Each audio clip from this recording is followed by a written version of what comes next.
It's no secret that anything Disney is going to be expensive, and their cruise line is no exception. So you're probably wondering, is it worth it? I asked myself this question a lot, especially as we've been on this cruise. We went on a 5-day cruise recently from San Diego down the Mexican Riviera, and I think I have a little bit of insight that might be helpful. To be honest, we aren't super crazed Disney fans, so hopefully we do love Disney, but hopefully this video will be a nice view for those of you that are thinking that you like Disney, you might be interested in the cruise, but you're not sure if it's really worth the hype.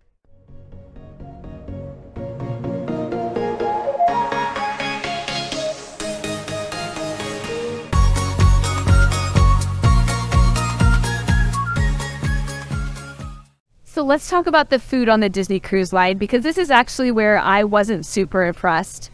It's not that the food was bad. There's a ton of variety. They have a lot of different options. However, for us, we just felt like the food was lacking a little bit. The flavor wasn't always as good as we would have liked. Sometimes the temperature was a little off. And honestly, it felt like some of the food had probably just been in the refrigerator for a while and heated up. Our kids liked it. There was tons of options for kids. And they do have a variety of foods from all over the world. Especially at breakfast, I felt like they really tried to have things from different cultures and different backgrounds. But if you are looking to go on a culinary adventure and really try amazing, delicious food, probably not the biggest reason to go on a Disney cruise. With that said, they do have some fine dining experiences that you can pay for, such as Palo. We were going to do this, but at the end of the day, we didn't want to pay $150 to eat really good food when we've just been stuffing ourselves anyways throughout the whole cruise. We felt like if we were going to spend that much money, we wanted it to be a really exciting meal when we hadn't just been eating tons of food already. But that is one place that a lot of people say they do have really good food. However, the food that's included with your experience, it's going to get you through your cruise. I don't think you're going to be too disappointed. You just might not be that thrilled like we were. One thing I will say I loved was Sully Sips. I got this juice tonic rebuilding, and it was absolutely delicious. Of course, I thought it was free because there was no prices next to it, so I was a little surprised when it was $7, but honestly, it was just what I needed after having a lot of kind of fried, not high-quality food for a while. So there are things you can get that you have to pay for that are going to be better quality. And one thing that I will say is, don't make our mistake of getting on the cruise and going straight to the buffet and just taking a ton of food and trying it all. I feel like we started out this cruise eating a lot of food, and by the end we felt so kind of gorged and bloated. So towards the end, I found that if I ate a smaller breakfast, maybe a salad for lunch, it made it so I enjoyed some of the food later on a little bit more. There are so many activities on a Disney cruise. I'm right here for the D Lounge, which is where a lot of them took place on our cruise. I felt like these were super fun, especially for our whole family. And there's also things for adults. They really have a jam-packed schedule throughout the entire cruise, especially on the sea days. You're never without something to do. We went on a Carnival cruise as a comparison, and while they did have some fun activities, I felt like we were more engaged by the ones that the Disney cruise had. I really liked the trivia because it was more family-friendly. It was more Disney-focused, even though it was still really hard. And I felt like they tried to have a variety of activities that were specifically for families, but then they also had like an adult session. For instance, we loved the animation, and they had a family-friendly one, they had one in the kids club, and they also had one for just adults. So for me, I would say that this gets 2 thumbs up from me for activities making the Disney cruise worth it.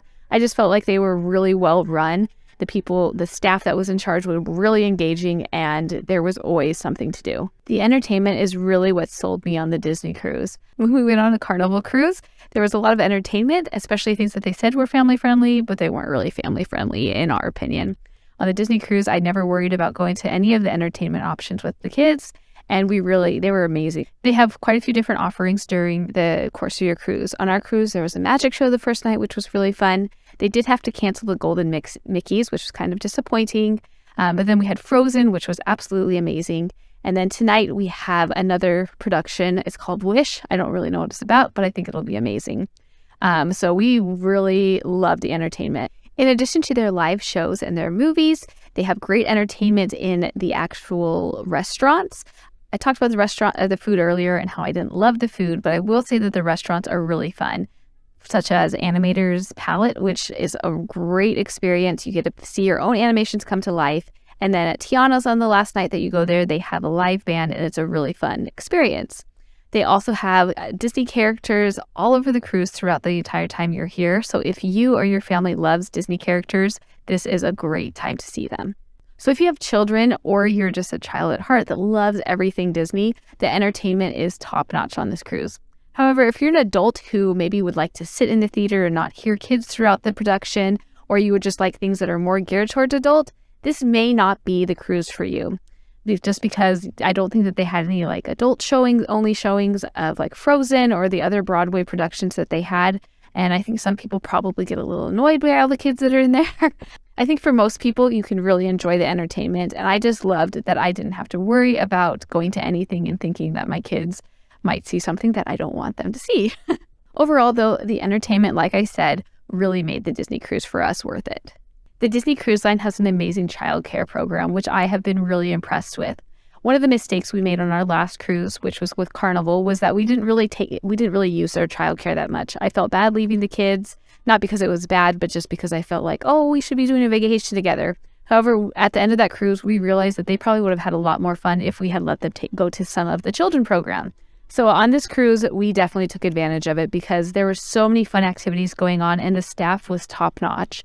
I felt like this was an amazing childcare program.